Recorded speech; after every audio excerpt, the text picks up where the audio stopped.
근데 진짜 선생님 말 듣다 보니까 얘네가 자기 세력을 더 넓히려고 그러나 이런 생각들이 많이 드는 게 사실 이런 코로나가 지속되고 사회적 거리두기가 늘어나면서 어떤 우리가 사람을 만나면서 소통하고 대화할 수 있는 기회들이 완전히 줄어들어 버렸잖아요. 네. 그래서 계속 실직을 하는 상황들이 벌어지고 또 학생들은 학교에 못 가고 이런 상황들이 벌어지다 보니까 오히려 개인이 계속 고립되고 이런 느낌이 많이 드는 것 같아요. 그래서 이런 좀 코로나 사태가 사회 속 개인들에게 좀 어떤 영향을 미치고 있다고 보시는지 궁금합니다. 두 가지로 구분해서 얘기해야 되겠죠. 부정적인 영향과 긍정적인 영향으로. 그래서 먼저 나쁜 것부터 얘기하는 게 좋겠죠. 매도 먼저 맞는 게 나니까. 부정적 영향부터 먼저 말씀드리면 일단은 불안을 극대화시키고 있다는 건 당연하죠. 한국 사회가 원래 불안이 약한 사회가 아니에요. 2010년에 제가 이미 불안 증폭 사회라는 책을 쓸 정도로 불안 수준이 높았단 말이에요. 그리고 최근에 또 새로 쓴 책도 역시 불안을 주제로 다루고 있는데 저희 여기 찍었어요. 해결이 안 됐기 때문에. 그래서 불안이 원래 심각한 사회입니다. 한국 사회가. 뭐 물론 미국도 마찬가지지만 이런 사회에 코로나19가 습격을 하면서 사람들이 가지고 있는 불안이 더 이제 심각해지는. 그러니까 좀 더 광범위하게 얘기하자면 기존에 있던 정신적인 문제를 더 악화시키는 그런 쪽으로 작용할 수 있죠. 코로나19가. 실제로 그런 것 같고요. 그래서 뭐 불안이 평소에 심했던 사람들은 코로나가 이렇게 습격하면서 굉장히 많은 어떤 이상 행동을 보이더라고요. 뭐 택배를 받을 때도 막 이렇게 장갑 끼고 받고 나가서 막 이런 식으로 하고 막 굉장히 겁이 나서 막 밖에도 못 나가고 이게 이제 어쨌든 부정적 영향의 첫 번째일 거고, 두 번째는 이 코로나가 어떤 문제가 있냐면 이 자본주의의 모순을 은폐시키는 역할을 하고 있다는 겁니다, 지금. 그러다 보니까 음모론에 또 이제 동조하는 사람이 많아지는 건데, 자본주의가 위기라는 얘기는 계속 들어보셨죠. 네. 자본주의는 기본적으로 어떤 위기가 계속 주기적으로 반복됩니까? 공황이 오잖아요. 경제. 대공황. 경제공황이 계속 터지잖아요. 네. 근데 경제공황은 왜 발생하는 거죠? 진보 활동을 하신 분들이니까 다 아실 거 아니에요. 빠삭하니. 뭘까? 자, 그러면 또 다른 질문. 지구상에 있는 최상위 부자 2,000명이 몇 명의 재산과 비슷한 재산을 갖고 있을까요? 지구 인구 나머지 99%. 60억? 46억. 오. 그러니까 60%. 지구 인구의 60%에 46억 명과 똑같거나 더 많은 재산을 갖고 있습니다. 2,000명이. 상위 1%는 나머지 99%보다 재산이 어느 정도 될까요? 비교하면. 상위 1%와 나머지 99%. 많을 것 같은데. 두 배 이상인가요? 그거 정말 있잖아요. 뭘까요? 노숙하다 그럴까? 야근 대답이잖아요. 그렇죠? 뭐 두 배, 세 배 이렇게 얘기하면 틀릴 가능성이 많기 때문에 많을 것 같은데요. 네, 많을 것 같은데요. 그럼 거의 뭐 틀릴 수가 없는 대답이죠. 네, 자, 그래서 두 배 이상이에요. 그러니까 지구의 전체 파이가 이만하면 이 정도를 1% 갖고 있는 거예요. 나머지 99%. 이 불평등 어마어마하죠. 그럼 왜 이렇게 불평등이 심합니까? 뭐 자본을 낳는 구조. 이유를 뭐 여러 가지 얘기할 수 있지만 생산수단을 사적으로 소유하기 때문에 그게 이제 벌어지는 거잖아요. 궁극적으로. 그러니까 마이크로소프트 빌 게이츠가 왜 계속 돈을 끌어들여요? 생산수단 갖고 있기 때문이거든요. 뭐 예를 들면 OS 자체가 그 사람한테 생산수단이고 기술이 생산수단이 되는 거죠. 공장이든. 그러니까 부자들은 생산수단을 개인으로 소유하고 있기 때문에 부를 분배할 권리를 가지는 거예요. 자본주의 사회에서는. 그러니까 노동자한테는 요만큼만 줘도 되는 거예요. 자기 다 가지고. 왜? 생산수단 내가 갖고 있으니까. 근데 그 공장이 자기 게 아니라면 그렇게 못하겠죠? 자, 어쨌든 그 결과 이 1대 99로 벌어지잖아요. 그러면 무슨 문제가 생겨요? 이 자본주의 이전 시기의 사회까지는요, 생산이 많이 되면 문제가 됩니까? 예를 들어 쌀을 너무 많이 생산했어요. 사회 문제가 될까요, 이게? 안 되죠. 오히려 좋죠. 네. 남은 거 뭐 풍년이고. 막걸리도 만들고 뭐 튀김도 만들어 먹고 하면 되잖아요. 제놈되고. 근데 자본주의는 생산이 많이 되면 문제가 될까요? 네. 되죠. 왜 안 돼? 왜 될까요? 가격이 하락하니까. 오르내리는. 딴 거 다 떠나서 안 팔리면 큰일 나잖아요. 네. 이번에 엄청나게 이제 기술 혁신을 통해서 대량으로 생산을 해놨다. 안 팔려요. 그럼 그 회사는 어떻게 돼요? 망하죠. 그럼 그 회사에 돈 된 은행도 망할 수 있죠. 이게 공황이잖아요. 자, 그러니까 공황은 결국 뭐냐면 생산이 부족한 게 아니고 항상 과잉 생산 때문에 생겨요. 그러니까 생산이 과잉되면 안 팔리면 망해서 터지는 게 공황이란 말이에요. 근데 왜 자본주의가 주기적으로 공황이 오느냐? 사람들이 살아있는데 왜 물건을 안 삽니까? 돈이 돈이 없었어. 돈이 없으니까 1대 99의 사회잖아요. 그러니까 1%가 싹쓸이하는 세상이잖아요. 1%가 싹쓸이를 해갔으니까 이 사람 돈이 없어요. 먹고 사기가 너무 힘들어. 그러니까 얘네들이 아무리 신제품 멋있는 거 뭐 잔뜩 만들어도 항상 수요가 딸려. 왜냐하면 지네가 싹쓸이 해놨으니까. 그러면 이 사람들은 이건 생각을 안 하고 이 물건은 좋은 거니까 팔리겠지 해서 막 우후죽순으로 자본가들이 만들 거 아닙니까? 근데 수요가 안 따라가니까 한 번씩 터지는 겁니다, 이게. 안 팔리면. 그래서 결국 요즘에 자본주의 위기는 수요의 위기라고 하는 거 아니에요. 수요가 없다. 그럼 왜 수요의 위기냐? 가난하니까 사람들이. 가난한 이유는 불평등해서.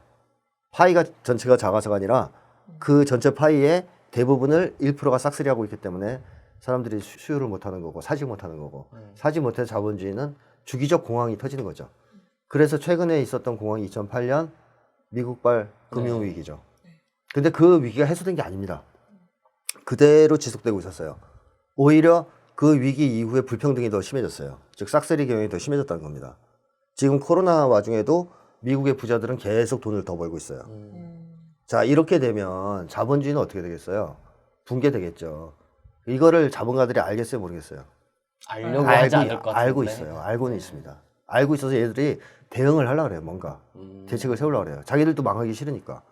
그리고 경제학자들 이런 사람들은 이미 2000년대 들어와서 계속 얘기했어요. 경제 위기가 올 거다.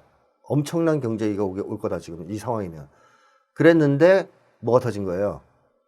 코로나가 터진 거죠. 그러니까 이 자본주의를 지탱하고 있는 지배자들한테는 사실 축복일 수도 있어요.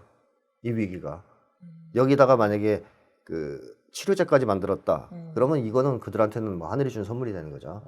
자, 그래서 코로나가 터지면서 이제 자본주의의 모순이잖아요, 사실 지금. 여태까지 많은 우리의 고통과 불행의 원인은 자본주의가 잉태하고 있는 모순의 문제거든요. 그러니까 자본주의를 개혁해야 되겠다는 쪽으로 방향이 가야 되잖아. 그런 방향에 가려고 이제 서서히 움직임이 있었고. 근데 여기서 코로나가 딱 터지면서 모든 건 무슨 탓? 코로나 탓이 되는 거죠. 그렇게 이제 할 수 있는 여건이 만들어진 거죠. 그래서 한국도 사실은 세계에서 가장 불평등이 빨리 확대된 나라거든요. 그래서 한국 국민들이 촛불로 정권을 갈아엎으면서 원했던 게 공정한 세상 아니에요? 정의로운 세상, 또 평등의 실현, 정의의 실현 이런 걸 원했는데 그게 실현 안 되면 이제 임계점에 도달해서 폭발할 수 있는 상황인데 코로나가 터지니까 장사가 안 되고 뭐 막 파산하고 내가 이제 불행해져도 이게 뭐 때문이라고 생각했어요? 코로나 때문이다. 한국 사회가 잘못돼서가 아니고 자본주의 체제가 문제가 있어서가 아니고 코로나 때문이다. 이렇게 얘기할 수 있는 상황. 또 사람들도 피부적으로는 그렇게 느낄 수 있는 상황이 되어버렸죠. 그래서 자본주의의 모순이나 사회 모순을 은폐하는 역할로 지금 코로나가 작용하고 있다. 이거 부정적인 영향이죠, 제가 볼 때. 그 다음에 이제 세 번째로는 뭐 이제 대인관계의 두려움도 커지고, 그 다음에 인간에 대한 어떤 불신, 두려움 이런 것도 심화되면서 사람들이 더 관계가 나빠지고 있어요. 이것도 문제. 그 다음에 뭐 전반적인 정신건강 악화, 우울감, 무력감 뭐 이런 게 심해지는 문제. 이런 것들이 부정적인 영향입니다. 코로나가 주는. 근데 이것만 얘기하면 이제 안 되겠죠. 세상을 너무 비관적으로 보는 게 되니까. 그래서 긍정적 영향도 좀 말씀을 드려야 될 것 같은데 긍정적 영향의 첫 번째는 뭐냐면 미국에 대한 환상이 깨진다는 겁니다. 미국에 대한 환상이 깨진다는 얘기는 곧 자본주의에 대한 맹목적 신앙과 환상이 깨진다는 얘기이기도 해요. 왜냐하면 자본주의를 대표하는 나라가 미국이었기 때문에. 그러니까 코로나를 겪으면서 사람들이 실체를 알게 됐다랄까요? 미국이나 유럽 이런 나라들 뭐 잘난 체 하더니 저것들 뭐 형편없구나 이런 걸 알게 됐다는 것이죠. 근데 이거는 상당히 한국인들한테 의미가 커요. 왜 그러냐면 한국 사람들이 이제 기본적으로 미국에 대해서 갖고 있었던 심리라고 한다면 공미 숭미 사상입니다. 미국을 두려워하는 거, 공미. 미국을 숭배하는 숭미. 근데 공미가 숭미를 만들어냈을까요? 숭미가 공미를 만들어냈을까요? 승리가 공미를 만들었을 것 같은. 그렇게 정확하게 얘기하시니까 이제 맞다 틀리다 제가 얘기할 수가 있죠. 예를 들면 아까처럼 한쪽이 한쪽을 만들었겠죠. 이러면 이제 어느 걸 얘기해도 맞는데 제가 틀렸어요. 아, 예. 그래서 내가 정확하게 말씀드려 공미가 숭미를 만들어낸 거죠. 먼 옛날에 원시인들 있잖아요. 자연 숭배하고 동물 숭배하고 그랬죠. 네. 왜 숭배했을 것 같아요? 자연의 공포. 왜? 무서워서 힘이 약하니까. 자연이 매 뭐 재난을 일으키고 와서 곰이 자기 죽이고 그러니까 무섭잖아요. 숭배한 겁니다. 그래서 이제 토테미즘도 나오고 자연 숭배가 나온단 말이에요. 그러다 자연 정복의 힘이 커지니까 이제 그런 건 어떻게 돼요? 사라지죠. 자연 숭배하는 인간이 있어요, 요새? 없어요. 그죠? 거의 없잖아요. 그러니까 인간이 힘이 세지면 두려워하지 않아도 되니까 숭배도 사라져요. 그러니까 숭배라는 것 자체가 두려움에서 기초하는 거예요. 존경하고 그래서 다르죠. 존경은 두려움이 상관없어요.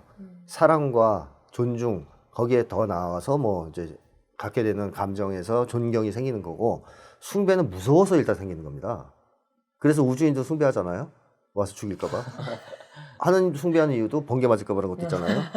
자, 이제 숭배의 기초에는 공포가 있을 가능성이 많다는 건데, 한국인에게 미국은 일단 공포의 대상이에요. 겪어봤지 않습니까? 한국전쟁과 이런 여러 가지를. 강력한 나라, 힘이 센 나라, 언제든지 우리를 다 와서 죽일 수 있는 나라거든요. 그래서 공미가 생기면서 이 공미만으로 두려움을 살 수는 없어. 사람이 두려움의 대상이 생기면 그 대상을 숭배합니다. 그래야 편하죠, 마음이. 그래서 이제 숭미가 한국 사회를 지배하게 됐죠. 네. 그러면 한국 사회에서 미국에 대한 환상이 깨지려면, 잘못된 생각이 깨지려면 뭐부터 깨져야 돼요? 공미가 깨지지 않고는 숭미는 안 깨지는 거죠. 그렇죠. 근데 공미는 깨졌다고 봐요, 거의. 이게 왜 깨졌냐면, 뭐 90년대부터 북미 간의 전쟁 위기가 한두 번이 아니었지 않습니까? 계속 영변, 핵폭, 폭격설 뭐 등등등등 했는데, 결국 어떻게 됐어요, 미국이 지금? 작살 냈나요, 북을? 네, 뭐 조용하죠. 작살 못 낼 뿐만 아니라 대통령이 직접 가서 회담까지 했잖아요, 네. 이제. 그리고 요즘에는 북에서 막 협박해도 가만히 있잖아요, 그냥 가만히 있잖아요. 쪽팔리지도 않는지. 자, 이런 상황을 20몇 년간 봤죠, 한국인들이. 이게 그냥 겉으로는 에이, 저 새끼들 좀 있으면 죽을 거야, 형님들이 알아서 다 작살 내줄 거야 라고 말을 해왔고, 뭐 게임이 안 돼, 미국 강해 라고 제가 생각해왔지만, 이면에서는 계속 충격을 받거든요.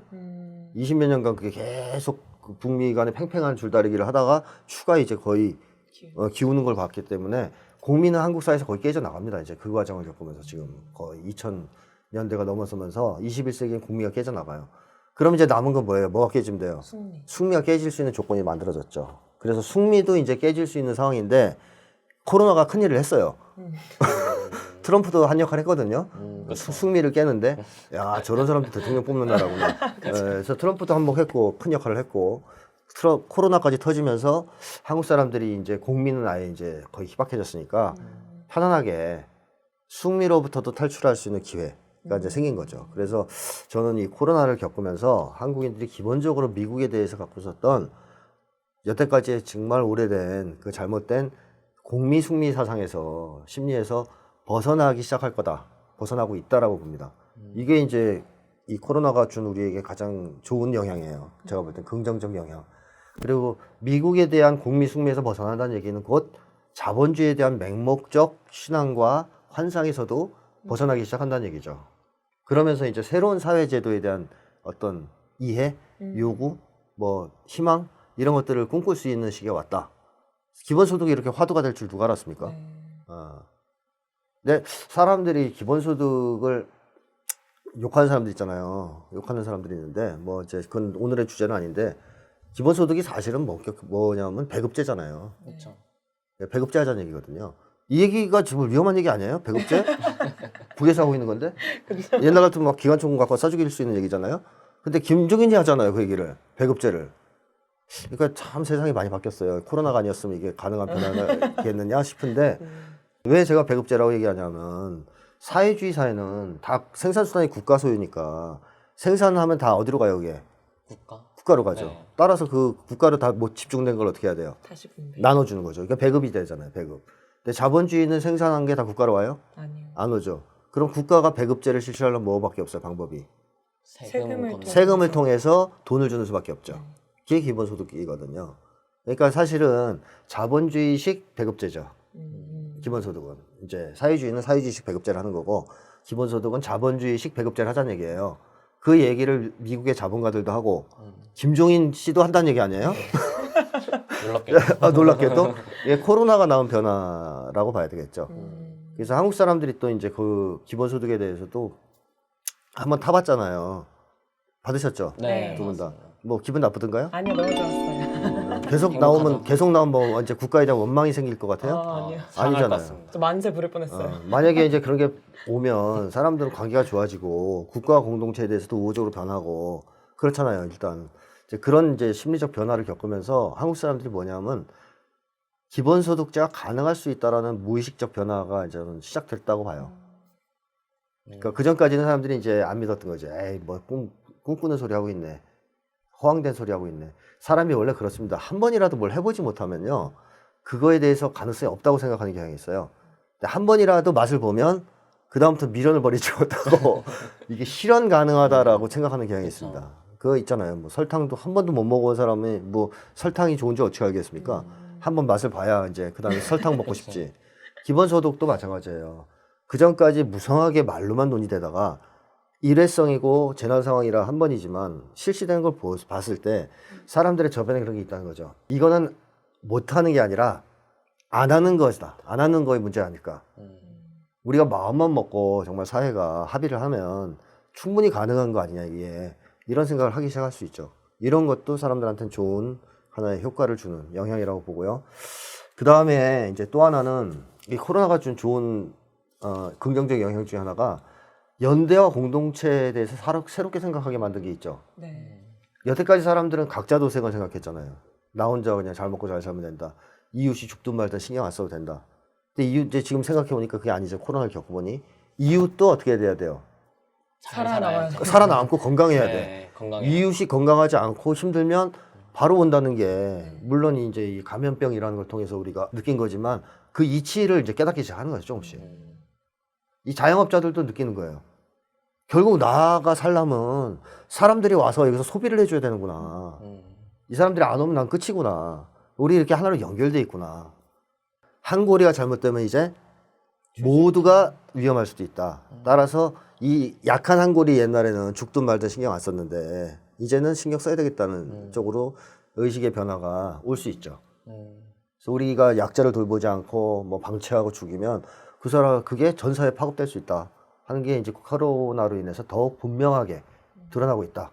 그래서 사람들이 이제 연대라는 문제, 공동체의 중요성 이런 거에 대해서 생각을 달리하게 되는 오래 지독한 개인주의와 각자 도생에서 좀 벗어날 수 있는 계기로 작용하고 있다라고 보고요.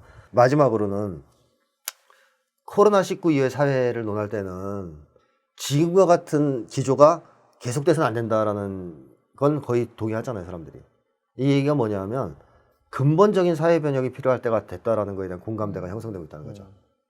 앞으로 인류가 계속 이런 일을 겪을 것 같은데 또 환경 파괴를 막지 못하면 전멸할 수도 있을 것 같은데 지금 태풍 오는 거 보십시오. 계속 오지 않습니까? 그러니까 이제 사람들이 이제 느끼는 거죠. 야, 그냥 나 혼자 뭐 잘 먹고 잘 살고 해서 미친 듯이 그냥 혼자 돈 벌려고 살아왔는데 이런 삶을 온 인류가 살다 보니까 지구가 박살나고 코로나가 창궐하고 다 죽게 생겼구나. 이 근본적으로 좀 뭔가 바꿔야 되겠다. 삶의 방식을. 그러니까 제가 말씀드리고 싶은 건 딱 하나예요. 자본주의적 삶의 방식을 바꿔야 돼요. 이 자본주의적 삶의 방식은 많이 만들어서 많이 소비하고 그런 방식이고 또 그 다음에 소비도 꼭 필요한 것만 소비하는 사회가 아니잖아요. 자본주의는 불평등한 사회고 또 돈에 의해서 사람을 평가하는 사회이기 때문에 사람들이 왜 자꾸 뭘 좋은 걸 소유하려고 하냐면 남들 때문에 그렇거든요. 그걸 소유해야 내가 가치가 높아지는 것 같고 남들한테 잘난 체 할 수 있으니까 그 욕망이 있는 한 자본주의는 멸망합니다. 지구를 계속 파괴할 거고. 그런 게 사라져야 사람들이 소비를 적당한 수준에서 소유와 소비를 적당한 수준에서 하려고 해요. 그래서 학자들이 연구한 걸 보면 나라별로도 차이가 나지만 한 나라 안에서도 사람들 사이 관계가 좋은 그 공동체 있죠. 평등 수준이 높은데 네. 그러니까 평등해서 사람들이 그런 식으로 뭐 너 돈 더 많네 적네 이런 거 갖고 신경 안 써도 되는 사회, 사람들 관계가 더 좋은 사회일수록 소유와 소비가 적고 욕망이 적어요. 그러니까 인간의 욕망이 원래부터 그렇게 밑에서부터 막 끌어 넘칠 정도로 나오는 본능적인 욕망이 아니거든요. 이건 자본주의적 삶의 양식이 만들어낸 욕망이에요, 기본적으로. 그래서 이거를 스톱시키지 않으면 인간의 욕망은 제어될 수 없고 제어되지 않는다면 환경은 계속 파괴될 겁니다. 이 태풍 이상이 이제 우리나라를 더 덮칠 거고 옆집에 맨날 악어 살고 그럴지 몰라요. 너무 더워져가지고. 그리고 숨도 못 쉬고. 그러니까 이 상태에서 우리가 벗어나려면 지금까지 인류가 살아왔던 삶의 방식을 바꿔야 돼요. 어떤 삶의 방식? 자본주의적 삶의 방식을 바꿔야 돼요. 그렇지 않으면 전멸합니다. 그래서 이거에 대한 논의가 저는 한국도 시작돼야 되고 세계적으로는 이미 시작되고 있는데 되어 왔고 한국도 본격적으로 시작되지 않겠느냐. 그리고 목소리를 높여야 되겠다. 코로나 이후에 이제 사회에 대해서 우리가 이 목소리를 내야 되겠다. 적극적으로. 지금 뭐 미봉책 갖고 해결할 수 있는 상황이 아니기 때문에. 그래서 그런 데에 대한 어떤 국민들의 어떤 의식 변화를 촉구하고 있다는 점에서는 또 긍정적 영향을 주고 있다고 봐야 되겠죠. 우리가 부정적 영향에 압도당할 것이냐 아니면 긍정적 영향을 잘 살려서 이 코로나 이후에 한국 사회를 더 좋은 세상으로 만들 수 있느냐에 따라서 코로나 사태는 우리한테 화가 될 수도 있고 아니면 전화위복의 계기가 될 수도 있겠죠. 네. 코로나가 진짜 문제도 제기하고 그에 대한 해결책도 좀 보여주는 좀 중요한 사건인 것 같네요. 정말. 네. 네. 근데 이렇게 뭔가 긍정적인 영향, 부정적인 영향 이런 것들이 다양하게 지금 공존하고 있는데 사실 제 주변에 보면은 그리고 또 인터넷에 보면은 그런 긍정적인 영향이 있음에도 불구하고 사람들이 그걸 인식하지 못하고 우울감 속에 빠져들고 또는 분노가 뭔가 다른 방향으로 표출되고 이런 형상들이 왜 아직 일어나고 있는지 좀 궁금합니다. 일단 하나의 이유를 꼽자면 각자가 가지고 그 경험하고 있는 분노의 원인을 정확하게 알지 못하는 것과 관련이 있을 수 있죠. 이 세월호 유가족들이 진상규명을 지금까지 요구하시잖아요. 네. 아직 해결이 안 됐잖아요. 왜 진상규명을 하시려는 거예요? 문제를 해결하기 위해서. 책임자 처벌하려고? 그거 아니죠.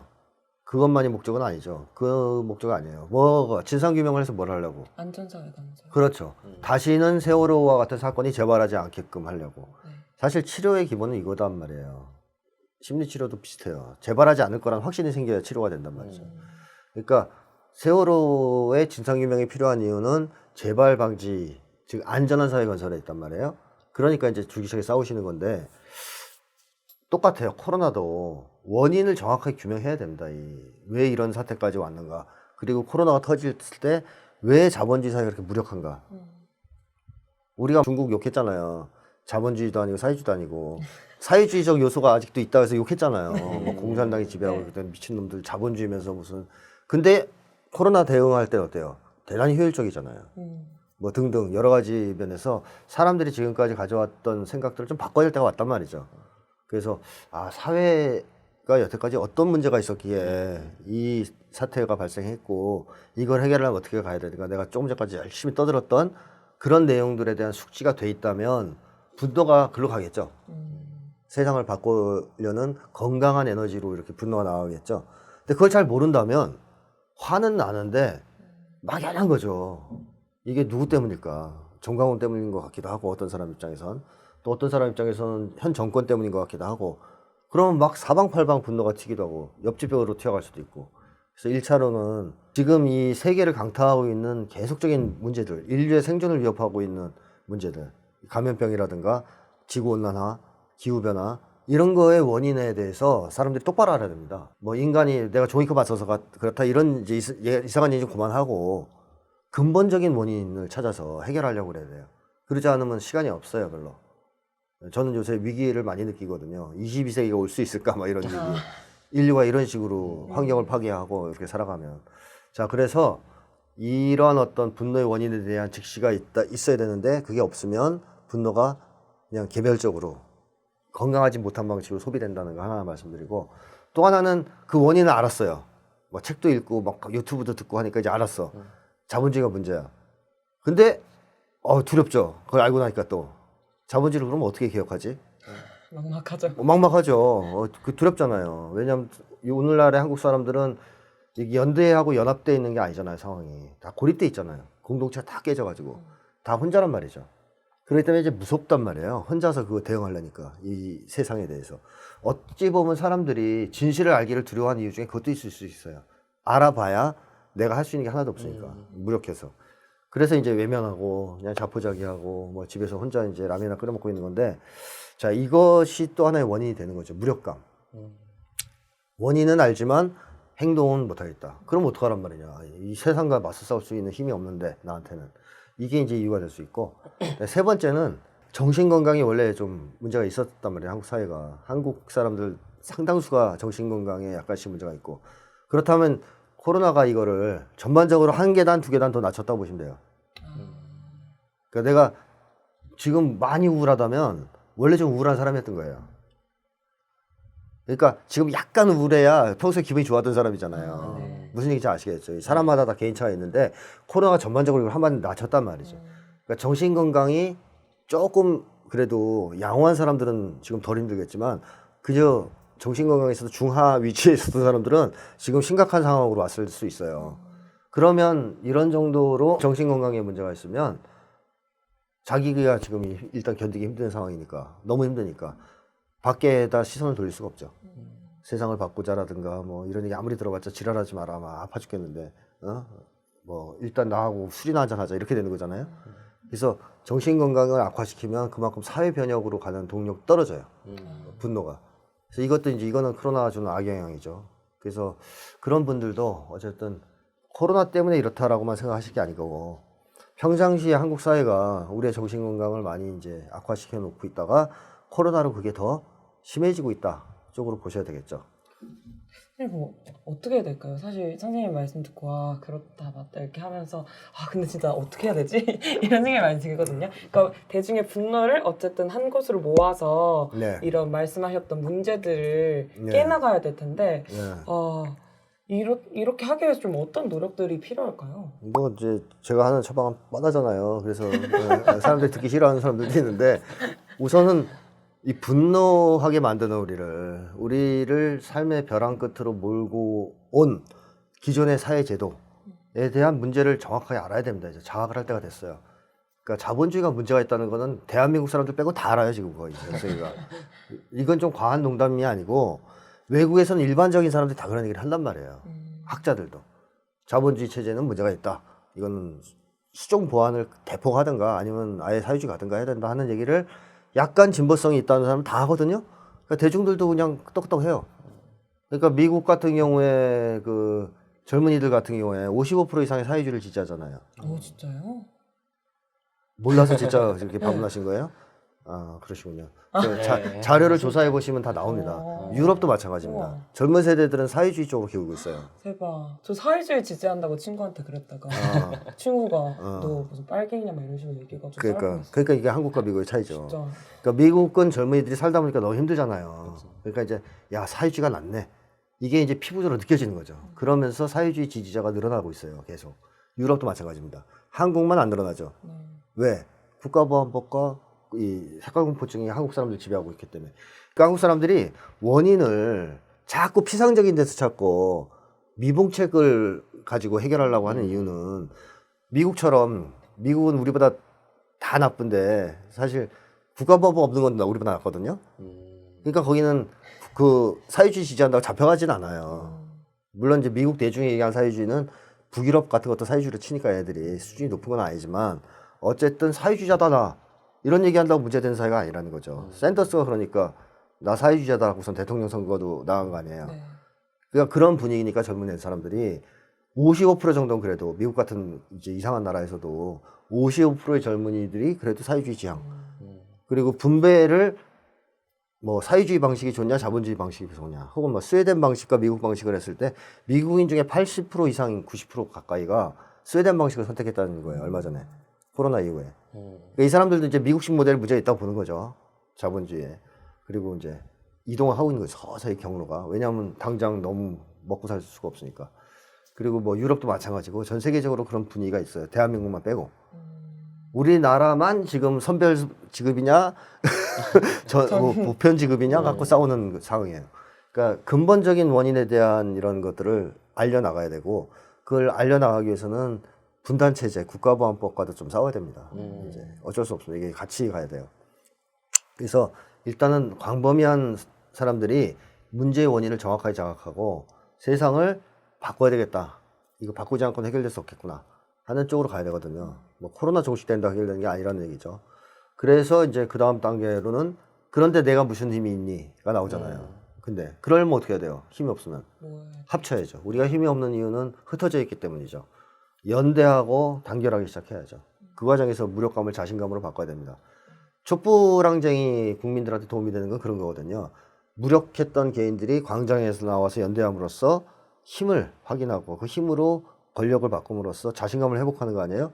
그 과정을 반복해야 됩니다. 우리가 뭐 지금은 정강훈 빼고 다 이제 집에서 나가는 걸 협조하고 있으니까 뭐 온라인이든 뭐든 해서 계속 연대와 협조를 해나가야 돼요. 그래서 사람들이 세상을 바꾸려는 어떤 연대와 협조가 강화되고 뭐 세상을 바꾸려는 의지가 확산되면 확산될수록 분노도 줄어들겠죠.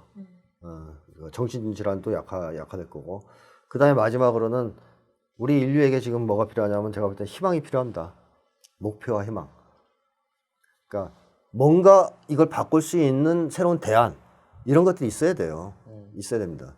옛날에는 있었잖아요. 그죠? 한때는 이상사회에 대한 꿈 있었잖아요. 동서양을 막론하고 있었습니다. 특히 19세기 이후부터 20세기까지는 이상사회를 꿈꾸는 인류의 어떤 희망이 세상을 이끌어왔던 시기라고 해도 과언이 아니거든요. 근데 80년대 후반에 사회주의가 붕괴하고 소련 사회주의가 붕괴하고 동국권과 미국이 전 세계를 지배하는 신자유주의 시대가 열리면서 세계화 시대가 열리면서 인류가 이제 그런 걸 버렸단 말이에요. 포기했어요. 그래 다들 이제 소확행 하잖아요. 그죠? 이런 거 이거 마실 때의 기쁨. 아, 행복해나 뭐 이런 거. 이제 공동으로 뭔가 세상을 바꿔서 저 좋은 세상에 살겠다는 꿈은 포기한 거예요. 각자 그냥 마음을 바꾸고 명상하고 뭐 커피 좋은 거 마시고 이래서 행복해지자는 쪽으로 다 바뀌었잖아요. 이거 이제 다시 바꿔야 돼요. 안 그러면 다 죽어요. 다 같이 연대해서 다시 이상 사회를 만들어야 된다. 제가 이번에 쓴 책도 그게 딱 이 주제와 관련된 책입니다. 11월 달에 나옵니다. 네, 어쨌든 그렇고 그런 것들을 한국 사람들한테 던져줘야 됩니다. 한국 사람들한테 필요로 해요, 지금. 그러니까 단순하게 뭐 지금 이 난국에서 뭘 할 거냐, 기본소득 줄 거냐 말 거냐 이런 게 아니고 어떤 사회로 가야 되느냐, 이 사회는 어떤 사회여야 되느냐에 대해서 근본적인 어떤 변혁을 가능하게 해주는 어떤 주의 주장 이런 것들이 나와야 됩니다. 이건 이제 진보 진영에서 사실 해야 되겠죠. 현재 민주당이 할 수는 없을 것 같고요. 자, 그래서 이게 이제 제기돼서 한국 사회 사람들이 공감하기 시작하면 그 분노가 개인적으로 소비되고 건강하지 못하게 소비되는 게 아니라 정당한 사회 변혁을 향한 에너지로 바뀌어 나갈 수 있겠죠. 그래서 뭐 너무 비관적으로 생각하지 말고 계속 알려야 됩니다. 알리고 또 손을 잡고 그 공감하는 사람들끼리 그런 활동들이 계속 꾸준히 진행되면서 목표를 제기해야 돼요. 과감하게. 그리고 그거는 아예 사회 모델의 교체 쪽으로 목표를 잡아서 사람들한테 알릴 필요가 있어요. 그렇지 않고는 사람들이 뭐 지금 이 상황에서 그다지 희망을 가질 것 같지는 않거든요. 네, 그런 정도 말씀드리겠습니다. 선생님 말씀 듣고 보니까 그래도 좀 길이 보이는 것 같아요. 진짜. 아니, 근데 그게 뭐 세부적으로 실행해 나가는 당연히 어려움이 있겠지만 약간 선생님 말씀 듣고 보니까 대변혁기에 살고 있는 기분이랄까? 네, 그래서 더 중요한 것 같아요. 이런 시기인 만큼 정말 사회 모델의 교체나 이런 것들도 좀 이루어져야 될 것 같고 그런 속에서 우리가 희망을 좀 찾아나가고 연대하고 이런 활동들이 좀 많이 필요하겠다 이런 깨달음을 좀 얻은 것 같습니다. 그래서 오늘 또 좋은 얘기 많이 해주셨는데 좀 마지막으로 한 말씀 해주신다면 뭐 정리하는 말씀으로 딱 한 가지 현재 코로나가 만들어낸 위기는 코로나 때문에 생긴 위기가 아닙니다. 제가 볼 때는 이거는 뭐 저만의 의견이 아니고 많은 이제 석학들의 의견인데 자본주의 위기입니다. 자본주의 위기에 기름을 부은 거죠. 불을 이제 막 지금 이제 기름을 부은 거죠. 그게 코로나 사태거든요. 그리고 이런 위기는 앞으로 계속될 겁니다. 계속. 경제는 회복되지 않을 겁니다. 코로나가 끝나도. 자본주의가 이미 문제점을 너무나 심각하게 드러내면서 이제 붕괴되고 있었기 때문에. 그래서 저는 과거에는 계속 심리학자로서 그런 얘기를 해왔어요. 사람들이 행복하게 살아야 되는데 지금과 같은 자본주의 사회에서는 행복할 수가 없다. 이것 때문에 사회를 바꿔야 된다라고 계속 얘기해왔는데 이제 더 시급한 문제가 생겼어요. 이제 멸망하게 생겼습니다, 인류가. 이거는 아주 피부로 좀 요즘에 느껴요, 제가. 이 코로나도 겪고 기후변화 등등 미세먼지 등등 겪으면서 우리는 어느 순간부터 마스크를 쓰고 나가야 되고 공기를 마실 때 조심해야 되고 또 물 마실 때 조심해야 되고 이거에 익숙해져 왔죠. 그래서 생수 사다 놓고 살면서 되지라고 생각했는데 그런 방식으로 우리는 생존 못한다 이거죠. 이제 보여주듯이.